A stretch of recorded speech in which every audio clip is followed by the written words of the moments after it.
What's up, Halo Zone? Parkatron here, and welcome to the Real Life Show episode 8. This is a show where I talk about real life aspects of gaming and just real life things in general. First of all, I'd like to start off by saying if you guys have any topics you'd like me to talk about in the Real Life Show, please leave a comment, or even better yet, go visit my channel and leave a message or a comment on there. Ooh, that was dirty, that no-scope. Anyway, today's topic is, are our gaming standards too high? And first of all, I want to cast you guys, your minds back to the Halo 2 days, for those of you who can remember, who are lucky enough to play it online. Halo 2 was the first online matchmaking experience I had with any game.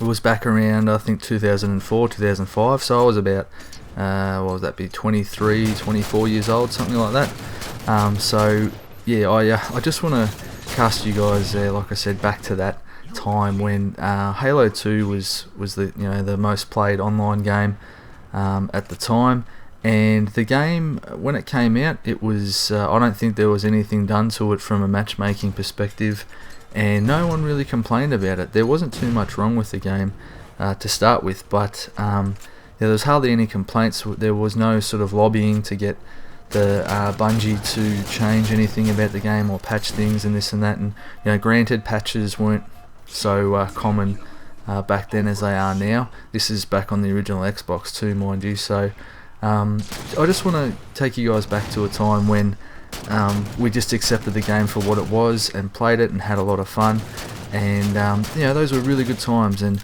I think we've strayed too far away from that these days with our expectations of games and also game developers. And a lot of the time, I think when a game developer patches something, it's not just necessarily because the community have screamed out for it, but because they recognise that it's an actual improvement to the game without changing it too much. But like I said, I think we've got too high expectations these days, and there's too much criticism going around. And with the fact that YouTube and social media in general is so much bigger than what it was back in 2004, I didn't watch anything on YouTube. Twitter, I don't think, was even around.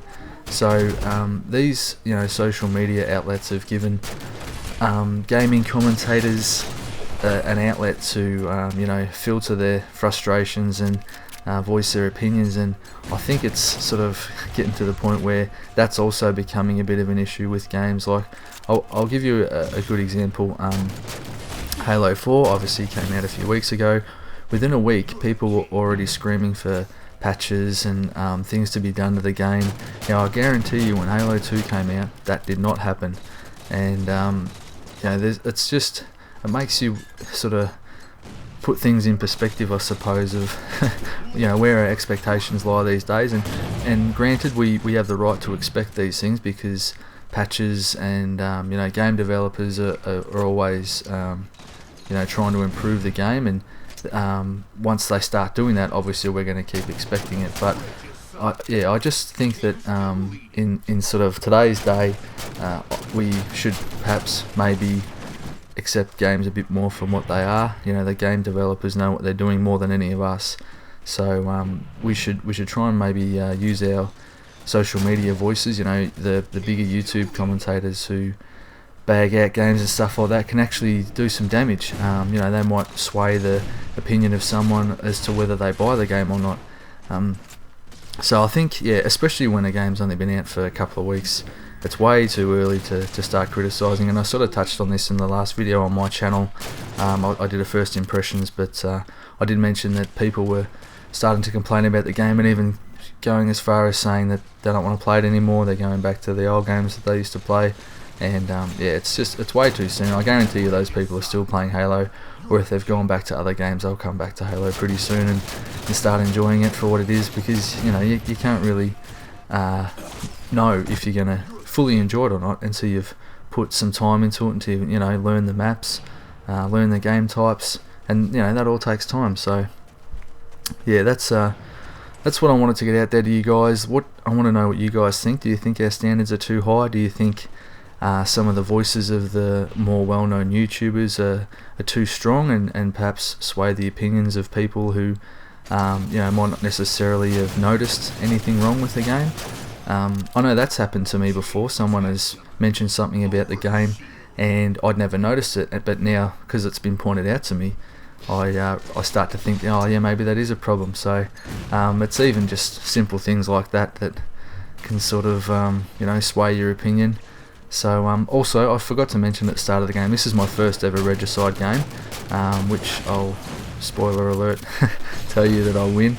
But yeah, that's why, I don't really know the map. This is probably the 10th or so matchmaking game I ever played, probably only the second or third time on this map. So that's why some of the gameplay is a little bit stagnant, and I fast forwarded through the boring bits as usual, just so you guys don't have to sit through that.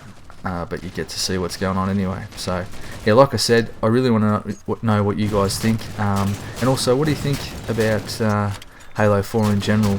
Do you have any complaints about it? Have you heard complaints from other people that you agree with, don't agree with, things like that?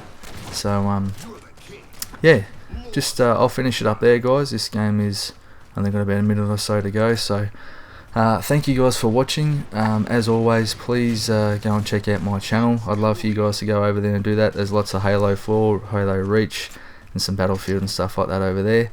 Also, I mentioned this in the last real life show, but it's really important for you guys to support Halo Zone and the Halo Zone directors during this time, because I did mention this in my last video, but there's going to be a lot of people trying to get Halo community channels going, and I don't like to say we're in competition with them, but we are.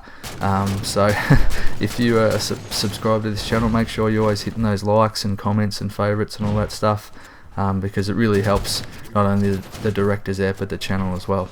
So no, that's enough from me, guys. I'm going to leave it there.